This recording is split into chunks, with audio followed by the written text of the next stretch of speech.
오늘도 하나님의 말씀 앞에 섭니다.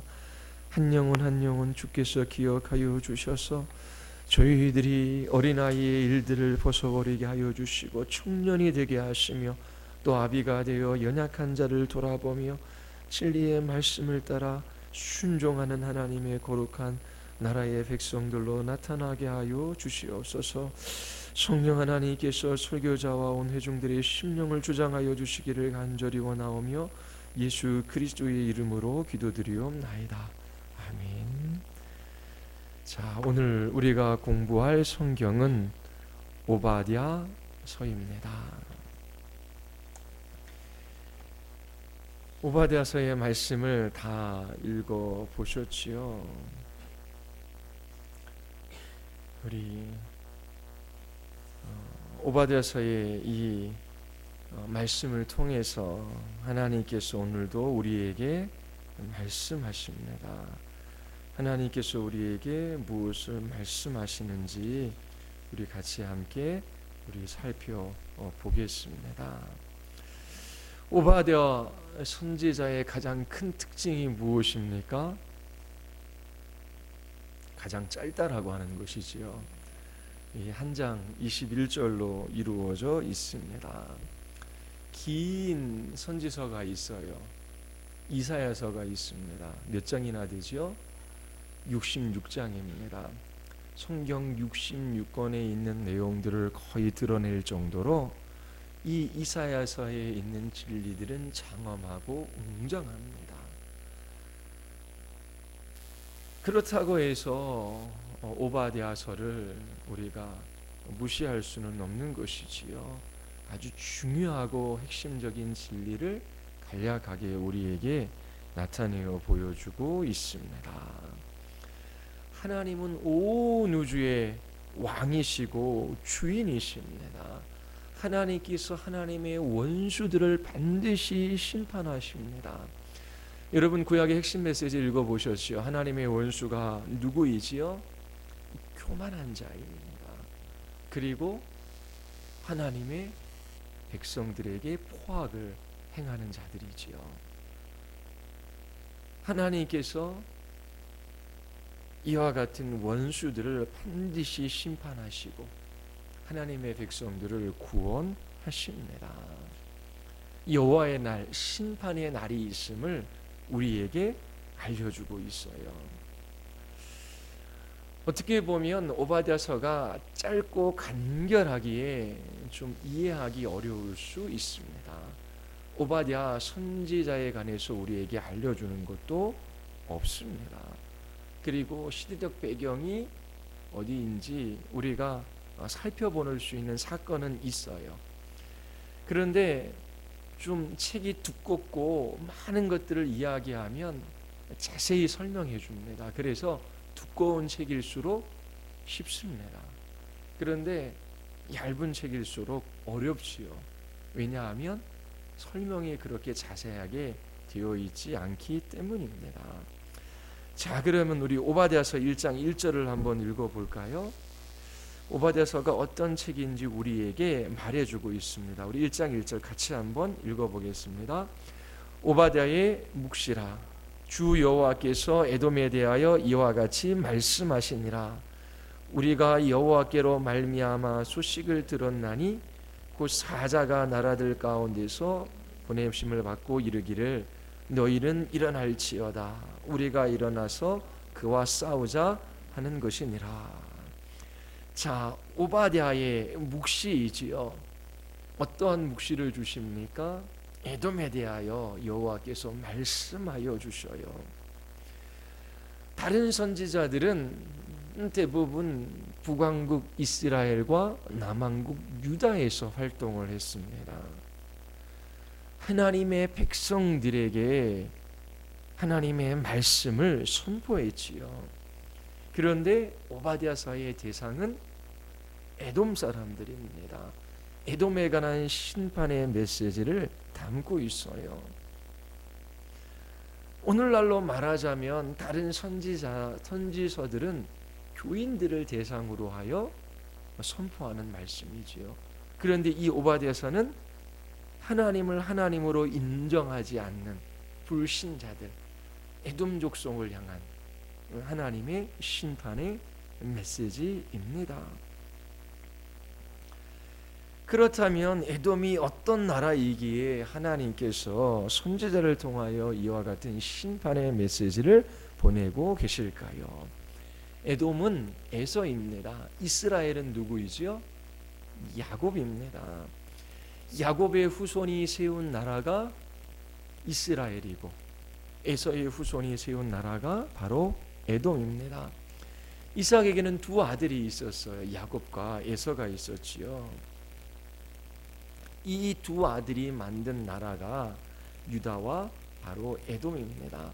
이 에돔은 사해의 남동쪽에 그렇게 있는 나라예요. 남쪽과 동쪽은 사막이 있고요, 서쪽은 산악지대입니다. 이 에돔은 유다와 국경을 맞대고 있고 이 에돔의 성읍은 이 산악지대에 형성되어져 있었습니다. 에서와 야곱의 관계를 여러분들이 잘 아시지요. 형제이기 때문에 친밀한 삶을 살아갈 수도 있지만 형제이기 때문에 다투기도 합니다. 우리도 아이가 둘이 있지요. 그런데 너희들은 고향이와 개냐? 그렇게 서로를 우애할 때도 있지만 또 사소한 것 때문에 그렇게 또 다투기도 해요. 또 장성에서도 그렇게 형제들끼리 원수지간으로 지내는 그러한 모습도 보았습니다. 이 야곱과 에서는 쌍둥이였지만 뱃속에서부터 싸웠습니다. 뱃속에서부터 싸우는 이 모습을 보고 어머니가 하나님께 묻지요. 하나님께서 말씀하셔요. 뱃속에 두 민족이 있고 큰 자가 어린 자를 섬길 것이다 라고 하는 말씀을 들려주십니다. 이삭이 죽을 때에 에서에 관해서 유언을 남겼는데 그 유언의 내용에도 담겨져 있어요. 창세기 27장 40절에 보면 너는 칼을 믿고 생활하겠고 내 아우를 섬길 것이며 내가 매임을 벗을 때에는 그 멍에를 내 목에서 떨쳐버리리라. 이처럼 야곱과 에서는 서로 싸울 수밖에 없는 관계였어요. 그의 후손의 나라인 이 에돔과 이 유다도 좋은 관계는 아니었습니다. 야곱의 후손 70명이 애굽으로 이주합니다. 거기에서 400년을 지내지요. 하나님께서 모세를 통하여 이스라엘 백성들을 출애굽시켜 주셔요. 그런데 가나안 땅으로 가기 위해서는 이 에돔을 통과해야만 했습니다. 모세가 가나안 땅으로 가기 위하여 이 에돔의 길을 좀 열어달라고 왕에게 요청합니다. 그러나 에돔 왕은 군사를 끌고 나오지요. 그래서 모세는 어쩔 수 없이 이 에돔을 돌아서 가나안 땅으로 갈 수밖에 없었습니다. 이스라엘의 영토가 하나님께서 아브라함에게 약속하셨던 가나안의 모든 지경을 회복하는 그때는 다윗 왕 때이지요. 이 다윗 왕 때에 에돔도 정복합니다. 하나님의 말씀이 이루어지는 것이지요. 에돔이 이 이스라엘의 속국이 되었습니다. 그런데 이삭의 예언을 보면 그 멍에를 떨어버릴 것이다 라고 하는 말씀도 있어요. 그래서 이 이스라엘의 속국으로 지내기도 했지만 끊임없이 독립을 그렇게 꿈꿨어요. 그래서 때로는 속국으로 있다가 다시 독립해서 그렇게 유다에게는 가시와 같은 존재로 이 에돔 국가가 있었습니다. 이 오바댜서의 배경이 되는 사건이 1장 10절에 나와 있어요. 어떤 사건인지 우리 같이 한번 읽어보겠습니다. 1장 10절 다 같이 내가 내 형제 야곱에게 행한 포악으로 말미암아 부끄러움을 당하고 영원히 멸절되리라. 하나님께서 에돔 족속을 멸절시키겠다라고 말씀하셔요. 그 이유가 무엇입니까? 에돔이 유다 나라에 저지른 악행 때문에 그렇습니다. 이것이 오바다서의 배경이 됩니다. 에돔과 이 남유다는 어떻게 보면 형제 국가이지요. 그럼에도 불구하고 이 에돔은 남유다 사람들에게 포악한 일을 합니다. 그래서 하나님께서 에돔을 멸절시키겠다라고 말씀하시는 거예요. 유다가 주전 587년 바벨론에 의해서 멸망당했습니다. 이 남유다가 멸망당할 때에 에돔이 바벨론을 도와 바벨론의 앞잡이로 이 남유다가 멸망하는 데에 일조를 했습니다.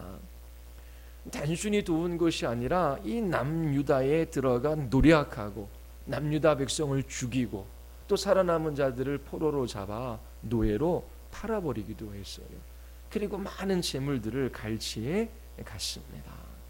이 사건이 배경이 되어 하나님께서 에돔 족속을 멸절시키겠다라고 하는 이 메시지를 오바댜 선지자를 통하여 말씀하고 계십니다. 오바댜서는 두 부분으로 나뉠 수 있어요. 1절부터 14절까지는 에돔의 심판을 선언하고 있습니다. 그리고 15절서부터 21절까지는 여호와의 날이라고 불리우는 이 날에는 에돔뿐만 아니라 하나님께서 열방을 만국을 심판하시겠다라고 말씀하셔요. 그런데 이 심판의 날에 여호와의 날에 이스라엘은 구원을 받게 될 것을 말씀하십니다. 자, 우리 1장 1절로 돌아가서 한번 보십시오. 하나님께서 에돔에게 말씀하십니다. 뭐라고 말씀하시냐면 우리가 여호와께로 말미암아 소식을 들었나니, 그러니까 어떤 소식이냐면 에돔에 전쟁이 일어날 것이라고 하는 소문들이 퍼져나가고 있습니다. 하나님께서 사자를 보내어 에돔을 정복하기 위한 나라들을 불러 일으키시는 것이지요. 하나님께서 전쟁을 통하여 에돔을 심판하시겠다라고 지금 말씀하고 계셔요. 그 이유가 무엇인지 1장 2절부터 4절까지 우리 같이 한번 읽어보겠습니다. 보라, 내가 너를 나라들 가운데서 매우 작게 하였으므로 내가 크게 멸시를 받느니라. 너의 마음의 교만이 너를 속였도다. 바위 틈에 거주하며 높은 곳에 사는 자여, 내가 마음에 이르기를 능히 나를 땅에 끌어내리겠느냐 하니, 내가 독수리처럼 높이 오르며 별 사이에 깃들일지라도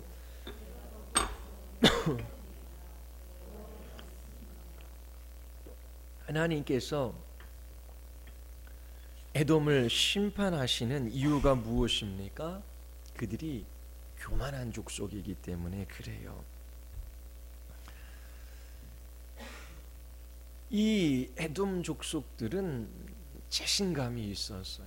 그리고 자신들의 나라에 대한 확신이 있었지요. 왜냐하면 그들이 살고 있는 그 곳 때문에 그랬어요. 그들은 안전한 곳에 살고 있다라고 생각하며 그들이 살고 있는 그 성읍을 의지했습니다. 이 에돔 족속들이 살고 있는 성읍은 적들이 쉽게 공격할 수 있는 그런 곳이 아니었어요. 천연의 요새인 바위로 그렇게 성읍이 둘러싸여져 있었습니다. 현재 에돔은 요르단 남부 지역입니다. 이곳에 이제 페트라라고 하는 고대 도시가 있었습니다. 이 도시는 바위산으로 둘러싸여져 있어요.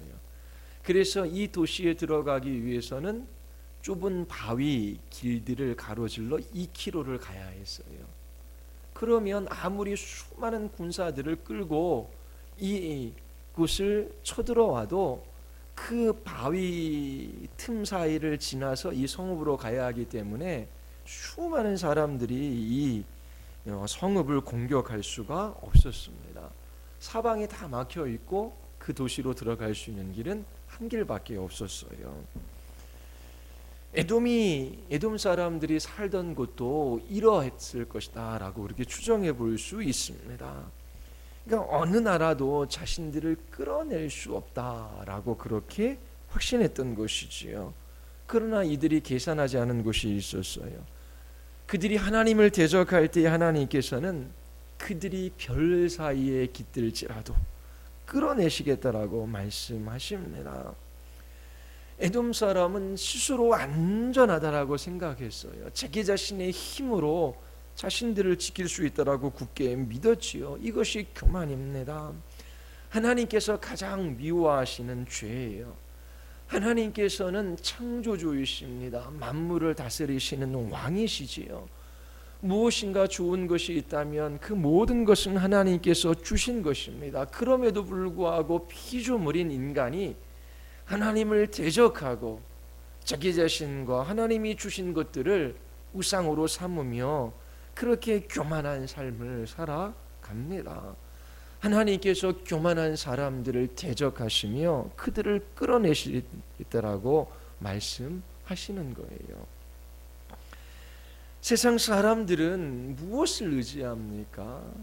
하나님 자신을 의지할 줄을 몰라요. 하나님 아닌 다른 것들을 의지하며 그것이 자기 자신의 생명과 안전을 지켜주실 거라고 굳게 믿습니다. 잠시 세상에 있는 것들이 우리를 지켜줄 수 있는 것처럼 보이지만 하나님의 공의의 심판을 피할 수는 없습니다. 하나님의 심판을 피할 수 있을 것만큼 안전하고 힘 있는 것을 이 세상에서 찾아볼 수가 없어요. 하나님께서 교만한 사람들을 반드시 끌어내리십니다. 하나님께서 기뻐하시는 사람은 어떤 사람들입니까? 겸손한 사람들이지요. 자기 자신을 의지하거나 이 땅에 있는 것에 소망을 두며 살아가는 사람들이 아닙니다. 하나님께 소망을 두시어 그러한 사람들은 마음이 온유합니다. 그리고 겸손하게 행합니다. 이 땅에서 불의한 일들을 당하고 또 억울한 일을 당해요. 그때에 하나님께 소망을 두는 사람들은 하나님께서 일하실 것을 기대하며 하나님의 때를 그렇게 바라며 인내합니다. 하나님의 일하심을 의지하고 있기 때문에 때로 힘들고 어려운 일들이 있고 또 마음 상하는 일들이 있어도 하나님의 일하심을 기대하며 그렇게 들레거나 그렇게 조바심을 내지 않아요. 그리고 다른 사람들이 때로 무시한다라고 할지라도 그것 때문에 발끈 화를 내지 않지요. 왜냐하면 우리는 원래 하나님과 원수된 자이고 또 우리의 죄로 말미암아 하나님께 심판을 받아 멸망받을 수밖에 없는 사람들인데 하나님께서 우리에게 사죄 연정을 베풀어 주시고 주의 자녀 되게 하여 주셨어요. 그래서 때로 사람들이 우리를 무시한다라고 할지라도 대접받지 못한다라고 할지라도 그런 것 때문에 쉽게 마음 상해하지 않습니다. 하나님께서 베풀어 주시는 은혜와 사랑이 있기 때문에 그래요. 그런데 하나님께 소망을 두지 않고 하나님을 의지하지 않고 하나님을 바라지 않는 사람들, 다른 것들을 의지하고 다른 것들로 자기 자신의 안전을 삼는 사람들이지요. 교만한 사람들입니다. 하나님께서 교만한 사람들을 반드시 끌어내신다라고 말씀하셔요. 자, 에돔에 대한 하나님의 심판이 어떻게 나타나는지 한번 5절을 같이 한번 읽어보겠습니다. 5절 다 같이 시작. 혹시 도둑이 내게 이르렀으며 강도가 밤중에 내게 이르렀을지라도 만족할 만큼 훔치면 그치지 아니하겠느냐? 혹시 포도를 따라 다른 자가 내게 이르렀을지라도 그것을 얼마쯤 남기지 아니하겠느냐? 내가 어찌 그리 망하였는고? 자, 도둑이 강도가 한밤중에 이르릅니다. 자, 그러면 도둑이 물건을 훔쳐 나갈 때에 얼마만큼 훔쳐 나갈까요? 손에 들고 나갈 수 있는 것만큼 훔쳐 나가지요. 나머지는 남겨둘 수밖에 없어요. 그리고 포도를 수확하는 사람들이 포도밭에 포도를 다 따지 않습니다. 얼마 정도를 그렇게 다른 사람들을 위해서 남겨두는 법이 둡니다. 그런데 이 에돔의 이를 하나님의 심판은 어떻습니까? 아무것도 남아있는 것이 없을 것이라고 그렇게 하나님께서 지금 말씀하고 계셔요. 에돔은 하나도 남는 것 없이 멸망당할 것이다 라고 말씀하십니다. 자, 우리 6절서부터 우리 9절까지 한번 읽어볼까요? 같이. 에서가 어찌 그리 수탈되었으며 그 감춘 보물이 어찌 그리 빼앗겼는고 너와 약조한 모든 자들이 다 너를 쫓아 변경에 이르게 하며 너와 화목하던 자들이 너를 속여 이기며 내 먹을 것을 먹는 자들이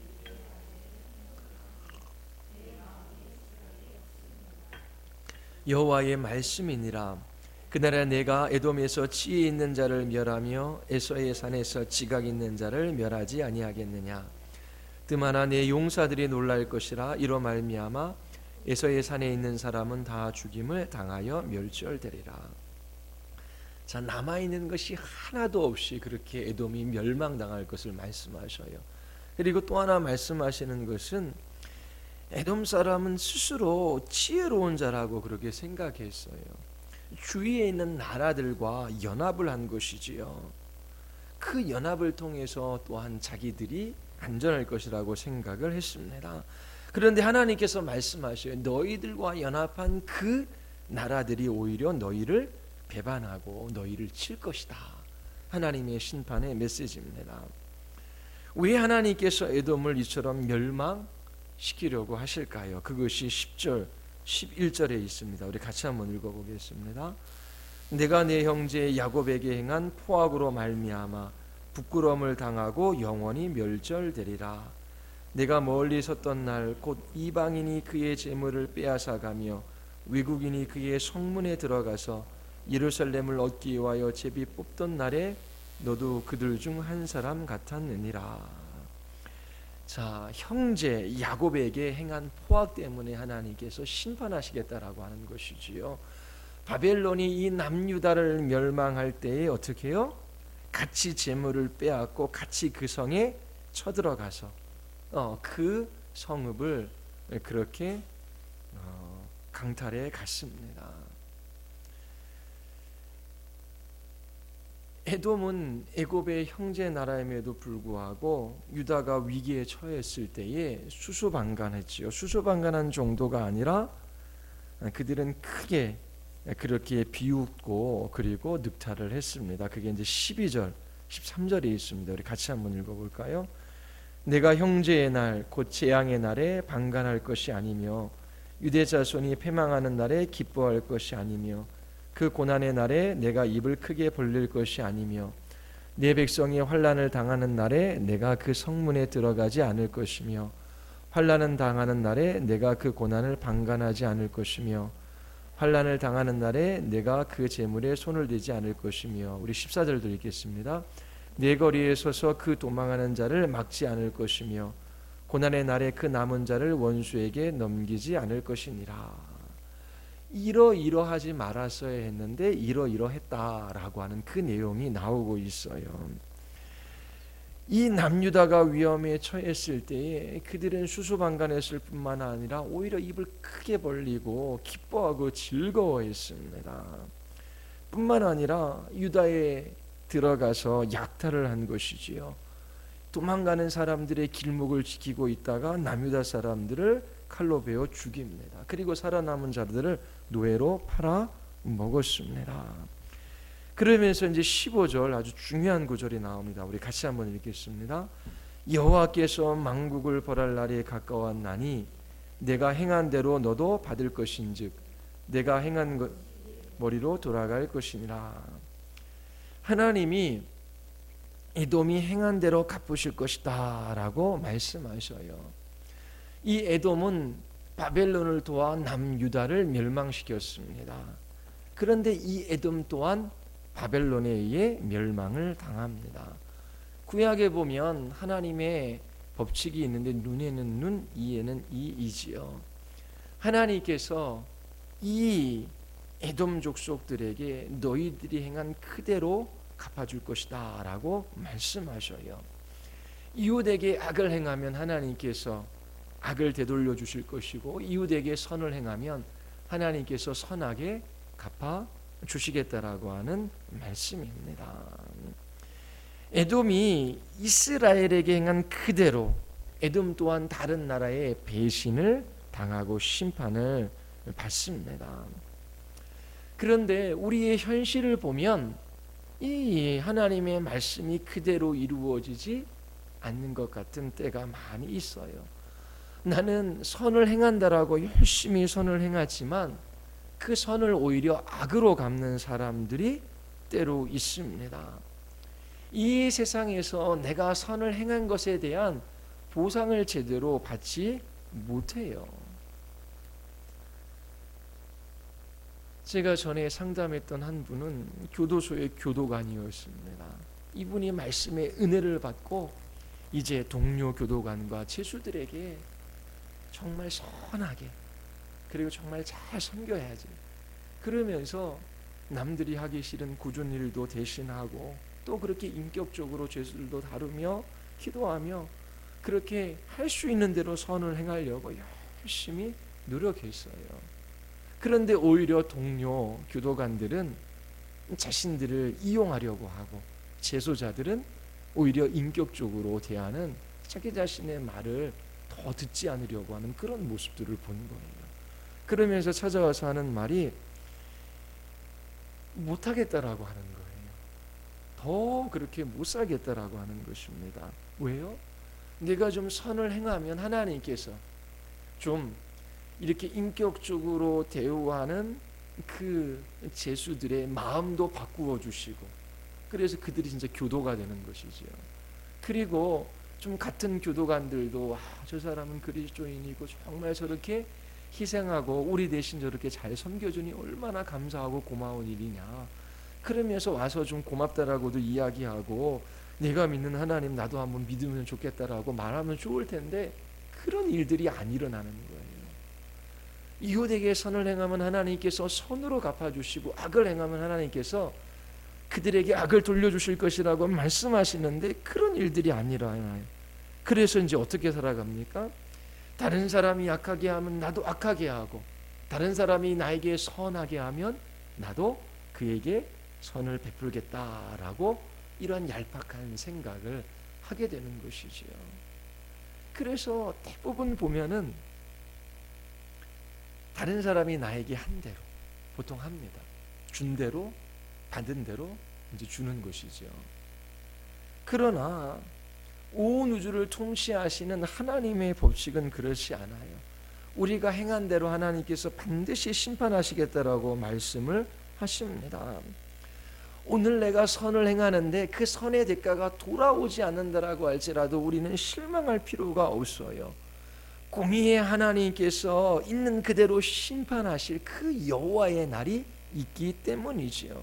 이 날에는 티끌만큼의 착오도 없이 하나님께서 우리가 행한 대로 그대로 갚아 주시겠다라고 약속하십니다. 우리의 구원은 우리의 행위로 얻는 것이 아니지요. 우리 행위를 넘어서서 하나님의 은혜로 우리에게 주어집니다. 우리는 은혜로 구원을 받았어요. 그런 하나님께서 심판하시는 그 마지막 심판의 날에는 하나님께서 우리가 행한 대로 그대로 갚아 주십니다. 만국을 소집하는 그 여호와의 날에 하나님께서 머리카락 티끌만큼이라도, 머리카락만큼 1호만큼이라도 착오 없이 행한 대로 그대로 하나님께서 갚아주시겠다라고 말씀을 하셔요. 우리의 삶이 다른 사람에게 유익이 될 수도 있고 또 악하게 그렇게 보일 수도 있지요. 지금 당장 선을 행하는 것이 나에게 돌아오지 않는다라고 할지라도 낭망할 필요가 없습니다. 그리고 악을 행하는 사람들이 이 땅에서 그 악함을 따라 그 대가를 치르지 않는다라고 해서 안심해서도 안 되는 것이지요. 지금 당장 선을 행하는 것이 돌아오는 것이 없어도 그리스도인들은 낭망하지 않아요.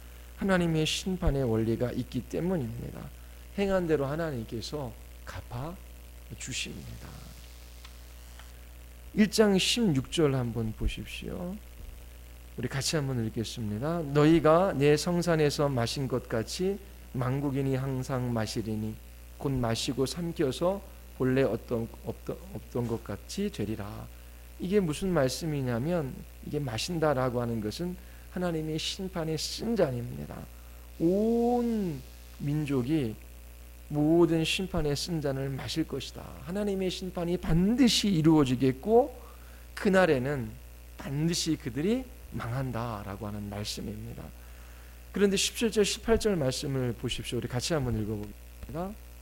오직 시온산에서 피할 자가 있으리니 그 산이 거룩할 것이요 야곱 족속은 자기 기업을 누릴 것이며 야곱 족속은 불이 될 것이며 요셉 족속은 불꽃이 될 것이며 에서 족속은 지푸레가 될 것이라. 그들이 그들 위에 불어서 그들을 불사를 것인즉 에서 족속에게 남은 자가 없으리니 여호와께서 말씀하셨습니다. 하나님이 시온산의 피해 있는 유다의 남은 자를 구원하시겠다라고 말씀하셔요. 그날의 에돔은 심판을 받게 될 것이고 이스라엘은 구원을 받습니다. 오바댜서가 보여주는 이 땅의 현실은 반대로 보이는 경우가 많아요. 하나님의 백성인 이스라엘을 한번 보십시오. 그들은 핍박을 받고 에돔의 웃음거리가 됩니다. 에돔은 멸망하지 않을 것이라고 확신하며 살아가요. 그러나 인생의 끝 여호와의 날에 하나님께서 반드시 심판하시는 것이지요. 하나님의 백성들에게는 구원이 구원이 그렇게 돌아가게 되고, 자기 자신을 의지하며 살아갔던 사람들에게는 영원한 심판이 임하게 됩니다. 하나님께서 교만한 자들을 반드시 끌어내리셔서 영원한 불못으로 던지신다라고 하는 것입니다. 우리 1장 19절과 20절 말씀 보십시오. 하나님의 백성이 영광스러운 기업을 얻게 될 것이다 라고 하는 말씀입니다. 우리 다 같이 함께 읽겠습니다. 그들이 네겝과 에세어의 산과 평지와 블레셋을 얻을 것이요 또 그들이 에브라임의 들과 사마리아의 들을 얻을 것이며 베냐민은 길르앗을 얻을 것이며 사로잡혔던 이스라엘의 많은 자손은 가나안 사람에게 속한 이 땅을 사르바까지 얻을 것이며 예루살렘에서 사로잡힌 자들 곧 스바랏에 있는 자들은 네겝의 성읍을 얻을 것이니라. 하나님께서 이스라엘의 동서남북의 땅을 회복시켜 주실 거라고 말씀하셔요.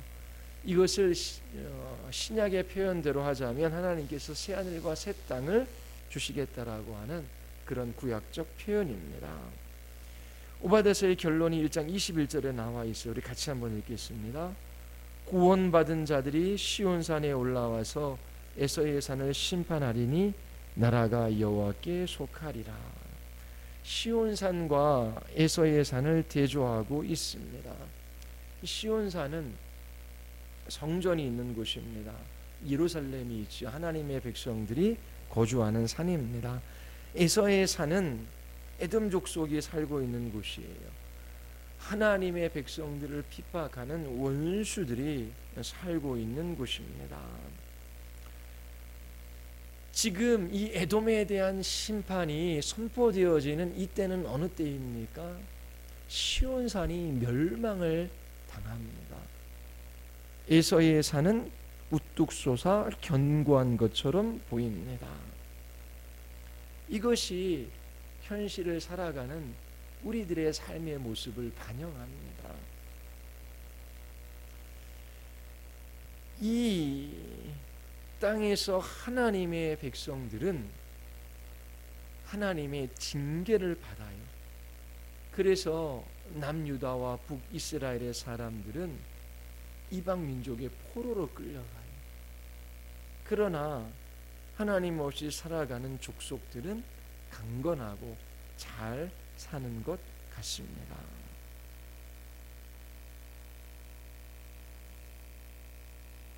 그러나 이처럼 시온산이 멸망당하고 에돔산이 우뚝 솟은 것 같지만 여호와의 날에 하나님께서 시온산을 세우시고 이 에서의 산을 에돔산을 무너뜨리시겠다라고 그렇게 말씀하십니다.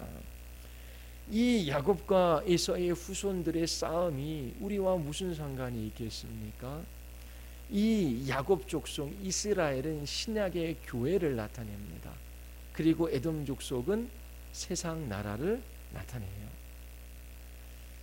신자와 불신자, 교회와 세상을 대표하는 것이 이 야곱 족속과 에돔 족속입니다. 오늘 예수님을 믿는 하나님의 백성들이 힘든 삶을 살아갈 수 있어요. 구약의 이스라엘 백성들이 거룩하지 못한 것으로 인하여 하나님의 진노와 심판을 받고 이방 민족의 포로로 끌려가지요. 하나님의 백성들은 이처럼 하나님의 징계를 받아요. 그래서 하나님의 백성들의 삶이 편안하지 않은 것처럼 보입니다. 하나님께서 바벨론이라고 하는 몽둥이를 들으셔서 이 이스라엘을 치셨지요. 그런데 잘 보십시오. 이 이스라엘을 향한 하나님의 회복의 메시지는 있어요. 하나님께서 다시 회복시키시고 구원하시겠다라고 굳게 약속하십니다. 그러나 이 에돔에 관해서는 회복의 약속이 없어요. 구원의 약속이 없어요. 여호와의 날, 그 심판받는 그날에 그들은 반드시 멸망당하고 두 번 다시 기회가 없을 것이다라고 말씀하고 계십니다. 하나님 없이 살아가는 사람들에게는 회복이 없어요. 구원이 없어요. 멸망뿐입니다. 그러나 이 땅에서 때로 하나님의 징계로 말미암아 고통을 받기도 하고 또 예수 그리스도를 믿는 믿음으로 살아가는 신자들에게 세상의 핍박과 고난이 있을 수 있습니다. 악한 사단도 우리를 넘어뜨리려고 해요. 그래서 눈물골짜기와 같은 이 세상에서 그리스도인들은 눈물을 흘리며 이 길들을 걸어가기도 합니다. 그러나 이와 같은 하나님의 분명한 약속의 말씀이 있어요. 때로 우리가 이 땅에서 징계를 받고 고난을 받는다라고 할지라도 하나님의 백성들에게는 회복과 구원의 메시지가 그렇게 주어지고 있습니다. 그러나 이 세상에서 아무런 어려움 없이 세상에 있는 것들을 의지하며 잘 살 것 같은 사람들은 반드시 여호와의 날에 심판을 받고 그들에게는 두 번 다시 구원의 기회가 없습니다. 오바댜서에서 전하는 핵심적인 메시지가 있어요. 하나님께서 하나님의 원수들을 반드시 멸망시키십니다. 누가 원수이지요? 교만한 사람들, 그리고 하나님의 백성들을 괴롭게 하는 사람들, 그들이 원수들입니다. 하나님께서 반드시 그들이 행한 대로 갚아주시지요. 선을 행한 자에게 선을, 악을 행한 자에게 악으로 하나님께서 갚아주셔요. 그래서 우리도 이 땅을 살아가는 동안 하나님의 말씀을 따라 부지런히 선을 행하는 사람들이 되어야 합니다. 때로 이 세상에서 선을 행한 것이 열매로 맺히지 않는다라고 할지라도 하나님께서 갚아주실 것을 약속해 주셨기 때문에 부지런히 우리의 가족과 형제, 교회의 지체들, 또 우리의 이웃교회, 또 이 땅에 있는 사람들에게 부지런히 선을 행해야 하는 것입니다. 그리고 때로 우리가 이 땅에서 어려운 일을 당하고 고난을 받는다라고 할지라도 우리들에게 주어질 그 영광의 나라를 바라보며 그 심판의 날에 하나님께서 우리를 회복시키셔서 그 새하늘과 새 땅에 우리를 받아주실 것을 생각하며 끝까지 그렇게 우리의 이웃들에게 선을 행하는 사람들이 되어야 하는 것입니다. 하나님께서 반드시 갚아주십니다. 역사 가운데 그런 것들이 나타나기도 해요. 미국의 유명한 신학자이며 목회자인 에드워즈의 가문과 그리고 정말 악한 삶을 살아갔던 그런 한 가문을 비교한 그런 기사가 있었습니다. 신실하게 하나님을 신앙하며 그렇게 믿음으로 살아갔던 그 가문을 하나님께서 지키시고 보호하시고 이끄시는 것을 역사 가운데 보게 되고, 그렇게 악한 일을 일삼고 하나님을 대적하며 살아갔던 그 사람들이 어떻게 고통을 받는지 그렇게 역사 가운데 보여주는 그러한 글이 있었습니다. 하나님께서 그렇게 역사 가운데 보여주시기도 하셔요. 그런데 그것이 꼭 정답만은 아닙니다. 우리는 이 땅에서 영원히 살아갈 사람들이 아니고 주님 오실 날을 준비하며 그 나라를 위하여 살아가는 사람들입니다. 이처럼 에돔을 향한 하나님의 심판, 또 하나님의 백성들을 향한 하나님의 회복과 구원의 메시지, 이러한 진리들을 묵상할 때 우리가 이 땅에서 선을 행하며 끝까지 인내하며 이 믿음을 지키는 삶을 살아갈 수 있는 것입니다. 여러분들이 할 수 있는 대로 부지런히, 또 우리의 교회가 이웃을 향하여 선을 행할 수 있는 그러한 공동체가 되기를 바랍니다. 우리 기도하시겠습니다.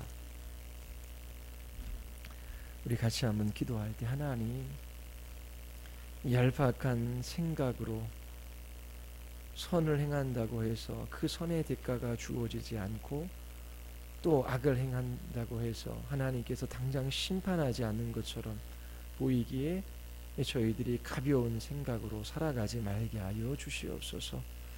때로 이 세상에서 보상해 주지 않는다라고 할지라도 이 여호와의 심판의 날이 있음을 잊지 말게 하시고, 행한 대로 보응하시는 이 하나님의 심판의 날에 저희들이 기쁨으로 주님을 맞이하게 하여 주시옵소서. 하나님, 우리 주어진 삶 속에서 선을 행하게 하여 주시옵소서. 우리 같이 한번 기도하시겠습니다.